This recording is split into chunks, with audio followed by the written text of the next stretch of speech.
Hello everyone, welcome to my YouTube channel. जैसा कि हम सबको पता है कि इन्फ्लेशन सीरीज़ चल रही है और आज हम डिस्कस करेंगे कुछ बेसिक कंसेप्ट इन्फ्लेशन से रिलेटेड। तो सबसे पहला है रीफ्लेशन। रीफ्लेशन क्या होता है? हमारी इकोनॉमी में ना एक सिचुएशन आती है रिसेशन की, जिसको मंदी कहते हैं हिंदी में। इस सिचुएशन में डिमांड बिल्कुल नहीं होती है। कुछ लोगों के पास पैसा नहीं होता है, इसलिए वो डिमांड नहीं कर रहे होते हैं। दूसरी चीज़, अनएम्प्लॉयमेंट बहुत ज़्यादा हो रही होती है, इकोनॉमिक ग्रोथ बिल्कुल नहीं हो रही होती है। तो गवर्नमेंट कुछ स्टेप्स लेती है, कुछ फिजिकल पॉलिसीज़ अपनाती हैं। फिजिकल पॉलिसीज़ के थ्रू इस रिसेशन वाली सिचुएशन को कम करने की कोशिश करती है, ऐसे बाहर आने की कोशिश करती है, ताकि अनएम्प्लॉयमेंट रेट कम हो जाए, हमारा डिमांड बढ़ने लगे। तो गवर्नमेंट करती क्या है? गवर्नमेंट पब्लिक एक्सपेंडिचर करना स्टार्ट करती है। गवर्नमेंट क्या करती है? स्कूल बनवा देगी, इंफ्रास्ट्रक्चर बनवा देगी, रोड्स वोड्स बनवाने लगती है, जिससे रॉ मटेरियल्स की डिमांड उठने लगेगी। रॉ मटेरियल्स की डिमांड उठेगी, साथ ही साथ एम्प्लॉयमेंट जनरेट होगी, लोगों के हाथ में पैसा आएगा, लोग खर्च करेंगे। तो हम लोग रिसेशन वाली सिचुएशन से क्या करेंगे? बाहर आएंगे। इकोनॉमी क्या होगी? ग्रोथ होगी। अब दूसरी पॉलिसी क्या अपनाती है? टैक्स कट कर देती है। अब वो देखती है लोगों के पास पैसा ही नहीं है, तो वो खर्चा क्या करेंगे, वो डिमांड ही क्या करेंगे? तो टैक्स को कम कर देती है, ताकि लोगों के पास थोड़ा सा डिस्पोजेबल इनकम बचे। डिस्पोजेबल इनकम ज़्यादा रहेगी तो वो ज़्यादा स्पेंड करेंगे, ज़्यादा स्पेंड करेंगे, ज़्यादा डिमांड, ज़्यादा डिमांड, ज़्यादा प्रोडक्शन, ज़्यादा प्रोडक्शन, ज़्यादा इकोनॉमिक ग्रोथ।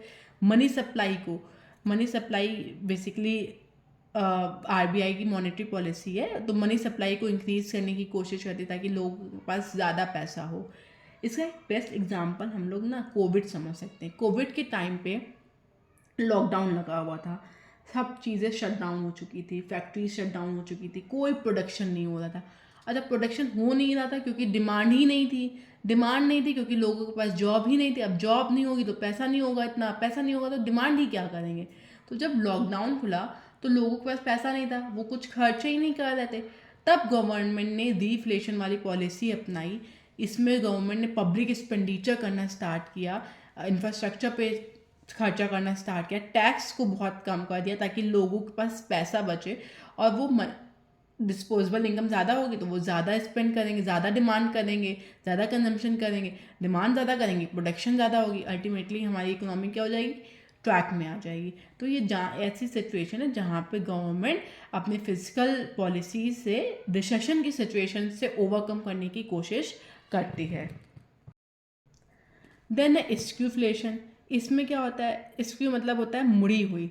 जब कुछ चीज़ों के दाम बढ़ रहे होते हैं, बाकी चीज़ें नॉर्मल चल रही होती है, केवल और केवल जो इन्फ्लेशन होता है वो कुछ ही आइटम्स के बीच में होता है। जैसे कि अभी हम लोगों ने रिसेंट में देखा था, बाकी वेजिटेबल्स के प्राइस इतने नहीं बढ़ रहे थे जितनी टमाटर के बढ़ रहे थे। क्यों? क्योंकि उसकी क्लाइमेट की वजह से या रेनफॉल कम होने की वजह से उसकी सप्लाई तो उतनी हो नहीं पाई थी, डिमांड उसकी उतनी ही थी, इवन इंक्रीज हो गई थी।